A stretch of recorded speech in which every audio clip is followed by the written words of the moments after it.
మూర్ఖులు తెలియక మాట్లాడతారు. ఇప్పుడు అధికారంలో ఉన్న వాళ్ళు కూడా బతుకమ్మ చీర అని తెచ్చిండు కేసీఆర్ గారు. బతుకమ్మ చీరకు ఓట్లకు లింక్ లేదు. బతుకమ్మ చీర మేము మేనిఫెస్టోలో ఇచ్చిన మాట కూడా కాదు. ఎందుకు తెచ్చిండు కేసీఆర్ గారు? బతుకమ్మ చీర అంటే ఇటు ఆడబిడ్డకేమో బతుకమ్మ సందర్భంగా ఒక కానుక, చిన్న కానుక.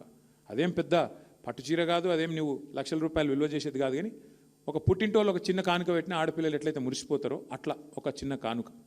అట్లాగే అదే బతుకమ్మ ఇటు నేత కార్మికుడికి బతుకునిచ్చే చీర కావాలి అనే ఉద్దేశంతో అప్పటిదాకా 7-8 వేలు పిలిచి మాట్లాడిండు కార్మికులను కేసీఆర్ గారు స్వయంగా ముఖ్యమంత్రిగా. ఎంత వస్తుందా మీకు నెలకంటే? 7-8 వేల రూపాయలు వస్తుంది సార్, ఎట్లా బతకాలి, కిరాయిలు ఏంది, మా కథ ఏంది, మా బతికేంది, ఎట్లా చేయాలి, ఏం చేయాలి, రోజుకి 8 గంటలు నిల్చొని పనిచేస్తే కాళ్ళు గుంజుతున్నాయి. కాళ్ళు గుంజి ఆఖరికి చాలామంది బలహీనతలకు అలవాటు పడుతున్నారు, మందుకు ఇంకోదానికి ఆఖరికి అట్లే చచ్చిపోతున్నారు సార్. అంటే ఒకటే కండిషన్ పెట్టిండు సార్, నేను ఆర్డర్ ఇస్తా కానీ ఖచ్చితంగా మీ ఉపాధి, మీ వేతనం డబల్ కావాలి. ఇవాళ 8-9 వేలు 10 వేలు సంపాదించేటోళ్ళు 15,000 నుంచి 20,000 సంపాదించే పరిస్థితి రావాలని చెప్పి ఆ సేట్లను పిలిచి ఆర్డర్ ఇచ్చి సంవత్సరానికి 350 కోట్ల ఆర్డర్ ఇచ్చి మొత్తం 9.5 ఏళ్లలో 3,500 కోట్ల ఆర్డరు ఒక్క సిరిసిల్ల పట్టణంలో ఉండే వేలాది మంది కార్మికులను బతికించిన ఒక స్కీము బతుకమ్మ. అంటే ఈ మానవీయ కోణం మనం చేసే ప్రతి పనిలో ఉండాలి.